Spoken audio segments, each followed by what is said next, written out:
Welcome to the E-commerce Badassery Podcast, the place for scrappy entrepreneurs who want to learn actionable steps and strategies to grow the traffic, sales, and profit in your e-commerce business.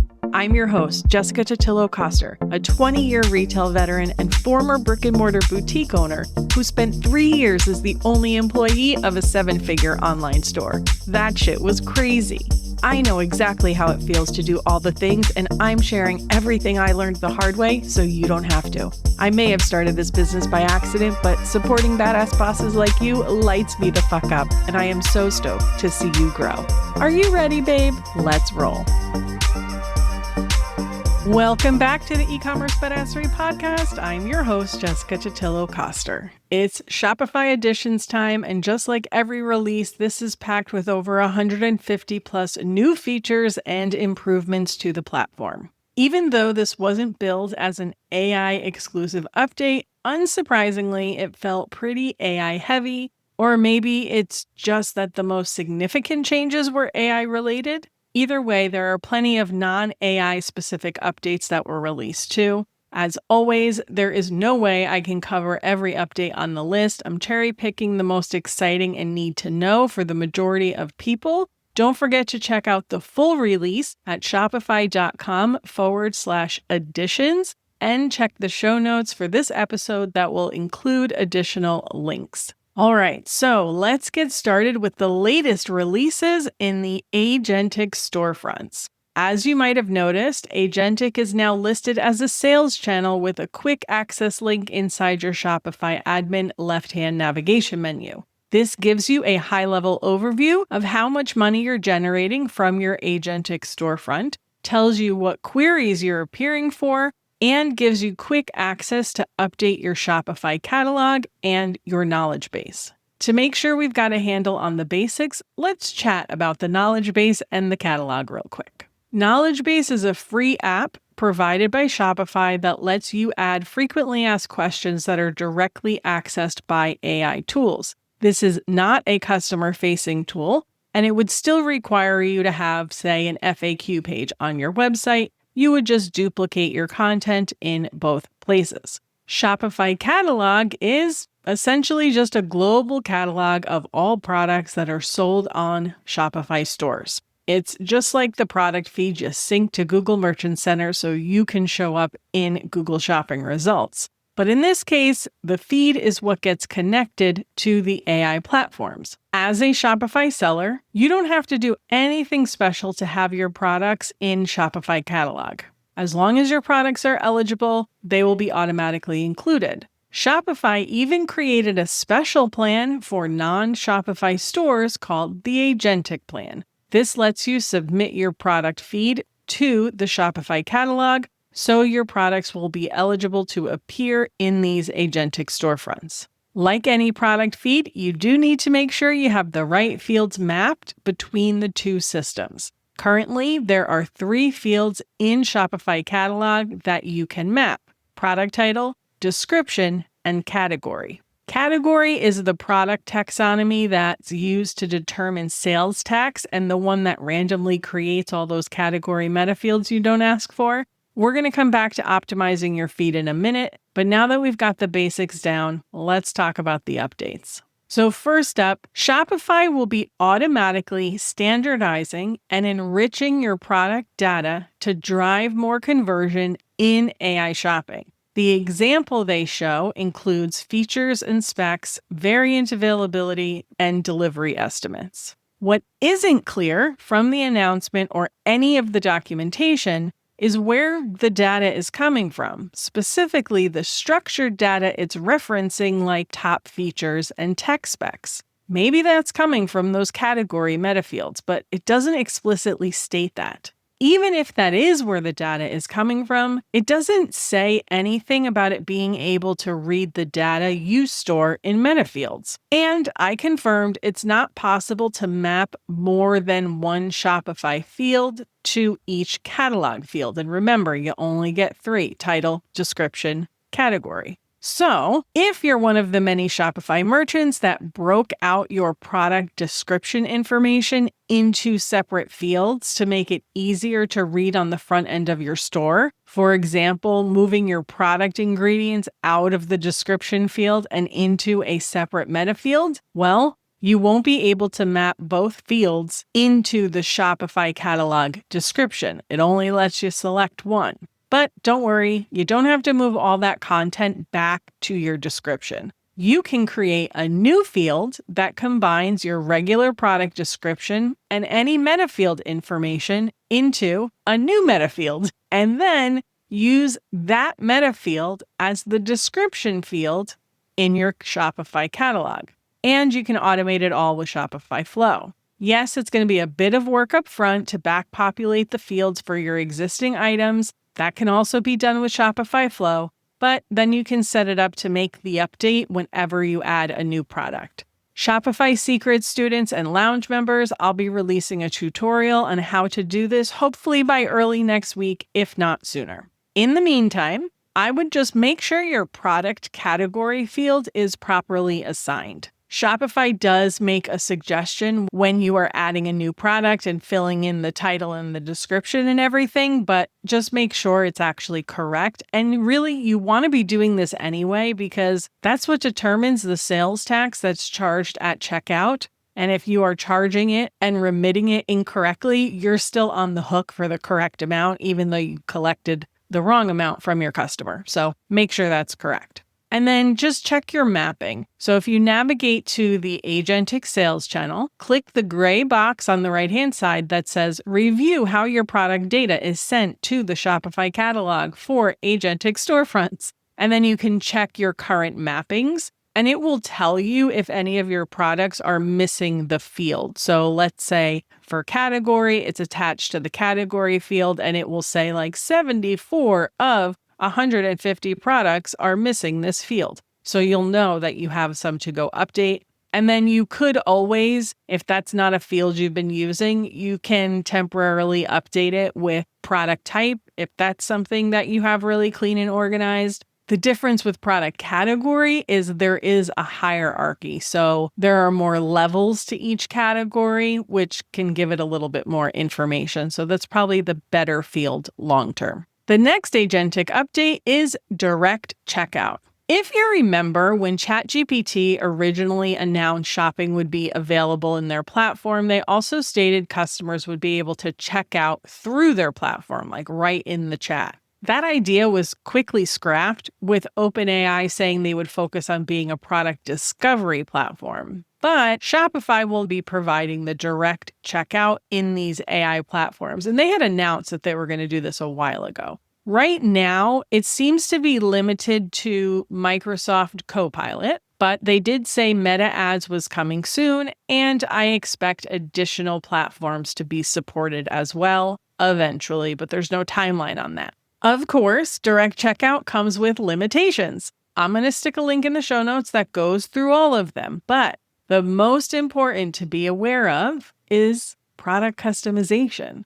If you offer personalization where the customer needs to enter data on the product page before adding to cart, you're going to want to turn off direct checkout so the customer will be directed back to your store to place an order. So this is really easy to do. You go to that Agentic Sales channel, and on the right-hand side, you're going to see a list of all the platforms you're connected to, along with a toggle that is on by default, and it says, Allow Shopify to manage for me. Once you turn that toggle off, you'll be able to control each platform individually. It'll give you the option. You can either turn your catalog off for all AI channels if you don't want to show up there, or you can click into the individual platforms and control them individually. So in this case, you're going to go into Microsoft Copilot and then turn off direct checkout. So there's a catalog toggle and a direct checkout toggle. Leave the catalog on so that you show up there. Just turn off the direct checkout.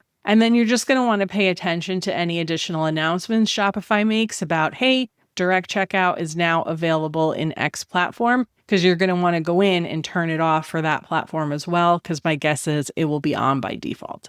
All right. Then we have the Shopify Catalog API, and there were a bunch of updates here. Now, this doesn't impact you directly as a merchant, but it does mean that developers can build a shopping feature in their app using Shopify's catalog. So essentially, developers will be able to allow users to sign into Shop, which also, I don't think I had this on my list of things to mention, but Shop can now be used on non-Shopify websites. So it's only going to get more use, become more popular and more trusted, which is great.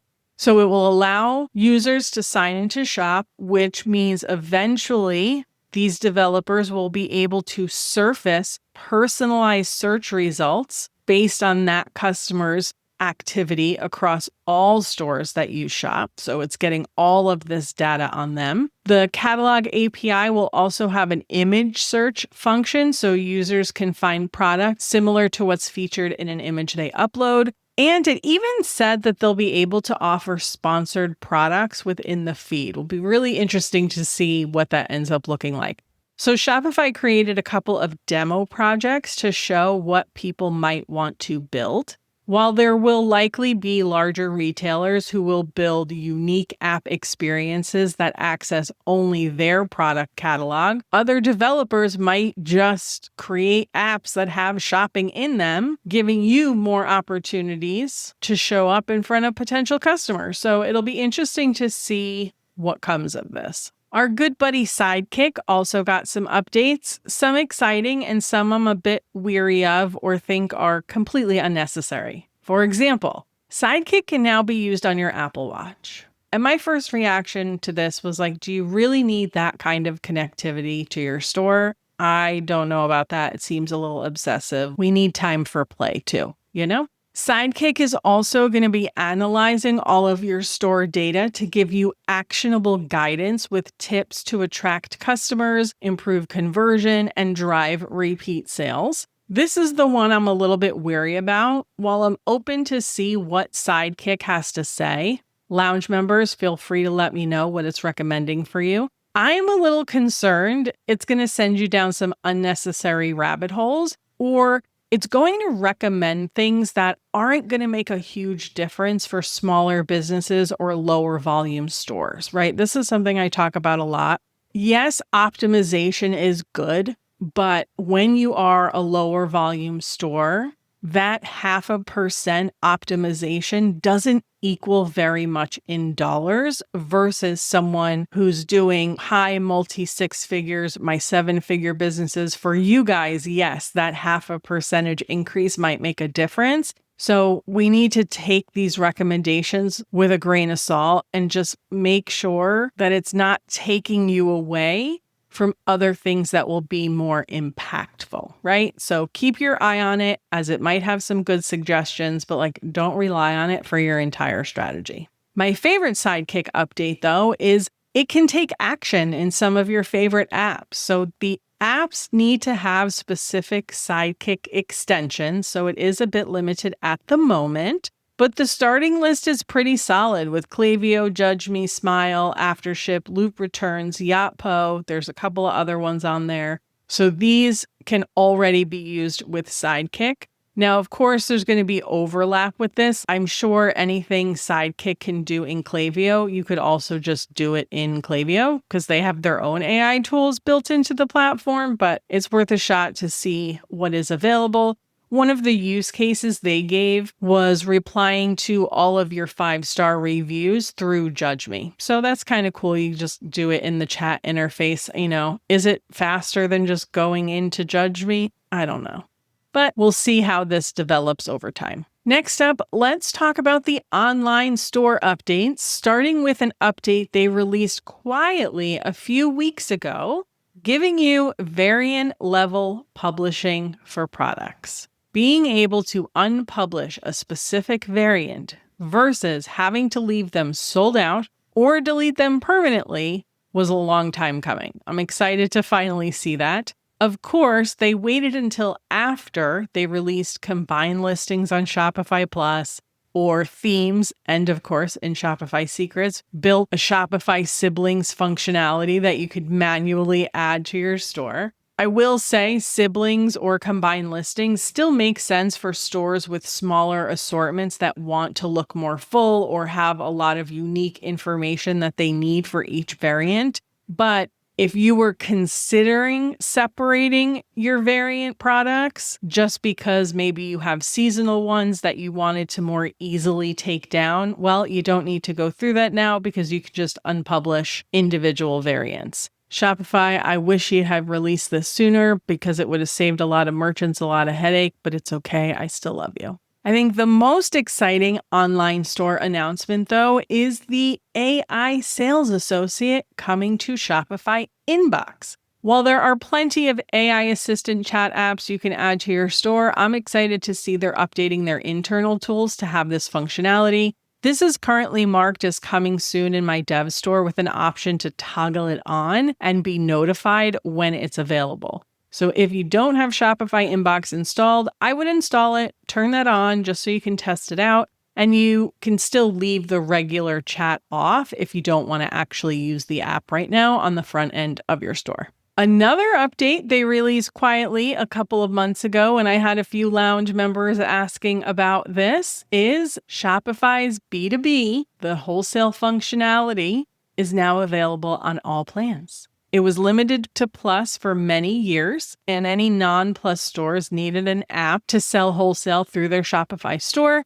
but that is no longer the case. While this is a very exciting update, it is not without its limitations, and they're not all obvious unless you do a little digging, which I, of course, did. I had been digging into it, testing it out when they first quietly released it, so I'm excited to finally share this. For the purposes of today's episode, we're going to focus on the limitations because that's the easiest way to figure out if this is even a viable option for you, especially those who are maybe on another app and are wondering, hey, maybe I can ditch this extra app and just use the Shopify one instead. So that's why I want to focus on the limitations versus the general functionality. And it's important to note that while the basic B2B functionality is available on all plans, there are some features that are still exclusive to Shopify Plus. And don't worry, we're going to chat about those. So the biggest limitation to the Shopify B2B platform is how product unit minimums work. Any unit minimum you set at the product level are applied to each variant individually. So let's say you sell apparel that comes in different sizes and you want your retailer to buy a minimum of 5 units, but they can mix and match across the different sizes. This cannot be done with Shopify's B2B functionality, not even on Shopify Plus. It's just not possible. You would either have to have no unit minimums or the minimum would be 5 smalls, 5 mediums, 5 larges. Pricing is also a bit limited. You can easily set a catalog-wide price adjustment, say 50% off your retail prices. And then if you have specific items that you want to adjust, you can do that at the individual product level. But there isn't an easy way to assign different discounts to different groups of products, for example, by product type. Now, if you have a small product assortment, this might not matter, but if you've got like hundreds of SKUs, this could be a big pain in the ass depending on your pricing structure. One thing that would give you more control is that you can create different product catalogs. And then you would set the percentage discount at the catalog level, but non-Plus stores are limited to 3 product catalogs. So if you could do it within those 3, that would work. But if you need more than that, you're still going to have to do some manual adjustments at the product level. Catalogs on non-Plus stores also can't be assigned to specific companies. So if you wanted to offer different pricing or even different product availability to different retailers for, say, zip code protection, this is not possible unless you have Shopify Plus. Shopify Plus gets unlimited catalogs and they can be assigned to specific retailers. You're also going to run into similar limitations at the order limit options, as you can only set one order limit for all companies. There are no conditions for different companies or even opening versus repeat orders. And this seems to be a limitation on Plus as well, if I understood the documentation correctly. One quick note here too, that order limits, so saying, hey, you can't check out unless you spend $500, these are set with the app checkout blocks. The order limit functionality used to be limited to Shopify Plus, but it's now open to all plans. My guess is they did that to work with B2B. So who is Shopify's native B2B functionality good for? Anyone who doesn't need mix and match unit minimums across variants. Those who have a smaller product assortment or is fine having the same percentage discount across their entire catalog for all wholesale customers. The only time I could see the mix and match unit minimums working is if you sell one product, all of your variants are listed as individual items, right? Because then you could just translate that unit minimum into an order minimum and you would achieve the same goal. Maybe that's not an issue for you, but you do have different opening order minimums versus repeat order. So a way you could work around that is set your wholesale order minimum to your repeat order requirement. Then when you have a new wholesale customer, you process their opening order manually through a draft before giving them wholesale shopping privileges on your website. This way you can enforce the opening order amount. And then the next time they come and shop and they're just logged in as a wholesale customer, they'll get the repeat order minimum. Ultimately, while I think it's great that they've released this feature for all plans, and for some merchants, it's going to work perfectly. If you have a more complicated wholesale setup, different pricing strategies, wider product assortments, you're still better off looking at an external app. A free one that I've used in the past, which is super flexible, is called YMQ. The interface is super basic, but it does everything you need. And the developer has other paid apps. So I imagine this one is just simple enough. They can offer it for free, doesn't take a lot of maintenance. And then their other paid apps is what funds it, basically. For my brick and mortar retailers who use Shopify POS, you've got a few fun updates too, most notably a faster POS experience, faster search, in-store only discounts, returns and exchanges in one cart, and QR codes for scannable discounts. There were a bunch of other little quality of life improvements you're probably going to want to check out. So make sure you read through everything POS related on the additions page. All right, so now on to some fun stuff, marketing. The biggest marketing announcement was centered around Campaign Autopilot. It's an AI-powered marketing tool that plans and runs your ad strategy across Meta, Shop, and email, with more channels on the way, including ChatGPT ads, Microsoft advertising, and even Snapchat.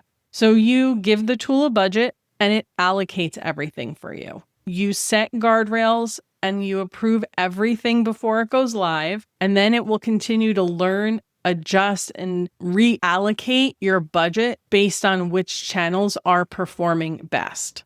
Now, this is one of those tools that I say, hey, if you want to give it a shot and see what happens, you should, but keep a close eye on it and be realistic with your expectations. If nothing else, I think it's a great way to access ChatGPT ads, since small retailers wouldn't be able to go to them directly, at least not right now. They explicitly said it will only be for high volume companies. So this could be a great way just to test that. Campaign Autopilot is free for all brands on a Shopify paid plan, and the only additional charge is for the actual ads. This is currently in early access. Shop campaigns have also gotten a few upgrades, including you can run one campaign across multiple channels, including ChatGPT, Microsoft Monetize, and Pinterest. You can also set up one campaign with custom bids for different customer segments. For example, maybe you're willing to pay more for a new customer versus a lapsed customer.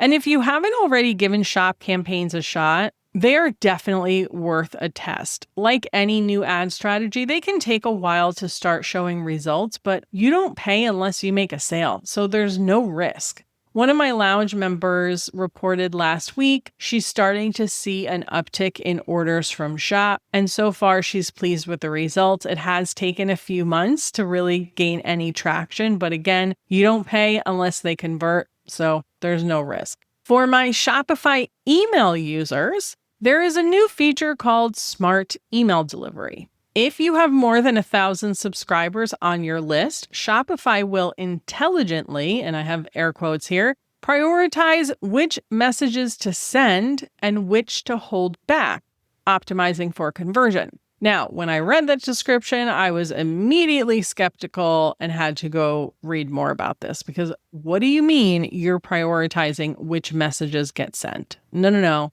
I want my emails to go to everyone. Now, according to their documentation, Smart Delivery automatically filters out customers who haven't interacted with your recent marketing campaigns or SMS subscribers with inactive phone numbers. Now, if those are the only two criteria, cool. It saves you a little bit of extra time, although I still recommend you actively manage and segment your engaged versus non-engaged subscribers anyway. What isn't clear, and admittedly I didn't dig too deep into it, they don't say what recent means. My concern is they would over-filter in an effort to make your engagement metrics look really good. And while list health and deliverability is important, there is an element to email marketing that is still a numbers game. The good news is you don't have to use it. Smart Delivery is on by default, but you can turn it off. So here's my recommendation. I would alternate for a few weeks and compare the numbers. 1 week, have Smart Delivery on, and then the next, turn it off and just use a segment of your engaged list that you create yourself and compare how many people are being sent the emails, what's the engagement rate, etc.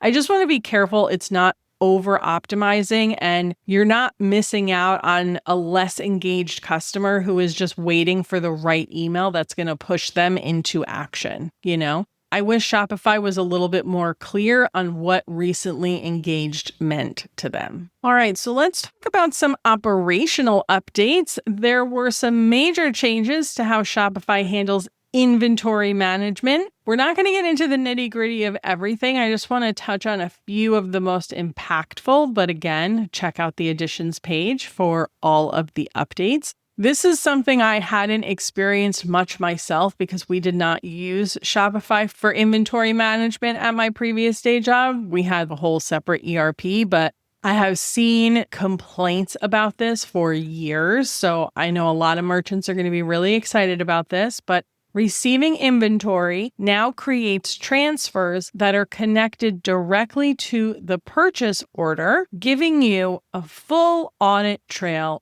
of your inventory. You can also now receive partial shipments, creating multiple transfers for each individual delivery.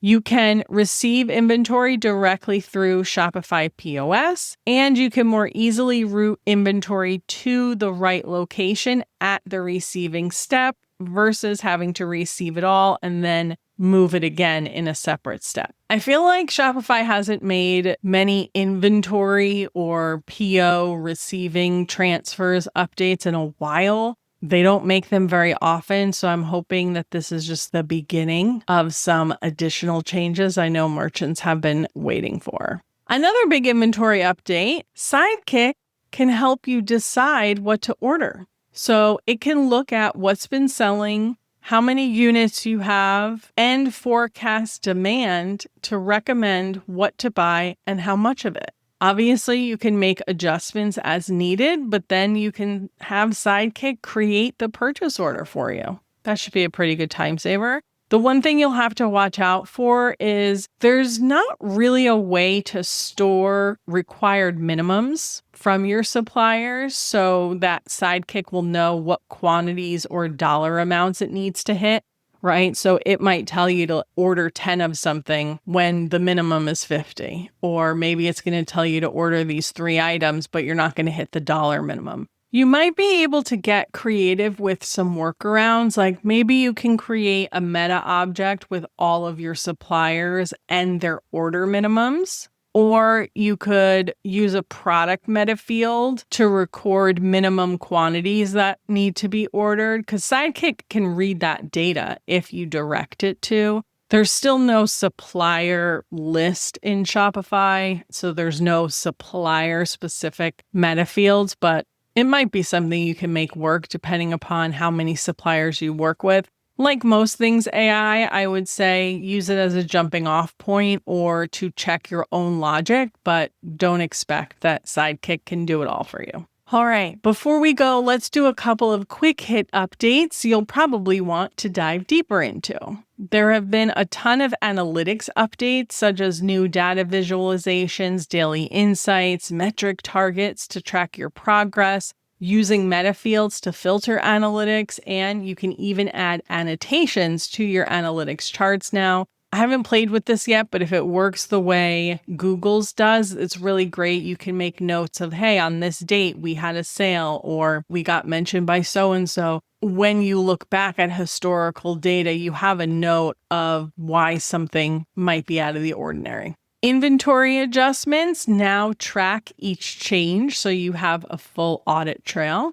You can organize orders into batches for fulfillment, grouping by criteria such as product type or shipping destination, so you can pick, pack, and purchase labels in a way that matches your workflow. There were a bunch of shop updates, including offering in-store pickup through the shop app, customizing your product detail pages in shop with blocks, adding posts to shop that get seen by active shoppers on the app in their home feed. And they even added demand indicators, like if an item is trending or if inventory is low. Shopify Tax is now available in Canada. I honestly didn't know that it wasn't. And then the last thing I want to mention today was a big announcement about earning cash back on ad spend for Meta and Google Ads when you pay with ACH through Shopify Balance. I am not a fan of any payment that takes your cash right away. I still recommend for ads you use a credit card in case your ad account gets hacked or something with your billing goes wrong and they charge you improperly. Having the ability to dispute, cancel the card, all while still having access to your cash is important. And this is not a hypothetical. This is based on it actually happening to multiple merchants in the past. Even inside the lounge in Meta Badassery, when I walk people through the initial kind of checklist setup, I explicitly say, don't use a debit card to pay for your ads, because if something goes wrong and you get charged improperly, that is actual cash that you don't get back until you can resolve the issue, versus a credit card that you don't necessarily have to shell out money to pay yet. So if you are running ads and you want to earn some cash back, check out Chase's Inc. business credit card. I think they have 2 or 3 different ones. One of them gives you higher cash back on social media ads and shipping services. So use that instead of having cash directly taken out of your bank account. Okay? As I mentioned earlier, this is just a sampling of what was included in Shopify Editions Summer 2026. I still recommend you go and check out the release page. I will also mention this one was much easier to navigate. I think it was the Winter AI Renaissance one that was overly designed, super annoying, hard to read. This one was way better. As always, you can get the full show notes for this episode at ecommercebadassery.com/382, or just head straight to the editions page as everything is linked there for you as well. A good number of these are currently in early access, or you need to actively get on a wait list. So keep your eye out over the next few weeks or couple of months for when they're fully released and you can use them. And on that note, I'm out. Thanks so much for sticking through this one with me today, and I'll see you on the flip side. Thank you so much for listening to today's episode. If you want to learn more about growing your e-commerce business, get started with my free resource library at ecommercebadassery.com/free stuff and get an invite to the Lounge, my e-commerce marketing membership. When you're ready for one-on-one support, apply to work with me at ecommercebadassery.com/apply. Before you go, would you do me a quick favor? Leave a rating and review and tap that follow button. This pushes me up the chart so I can support more scrappy e-commerce entrepreneurs just like you. I'm on a mission to reach as many as I can, and I could really use your help. Thanks so much in advance. Until next time, e-commerce friend, stay badass.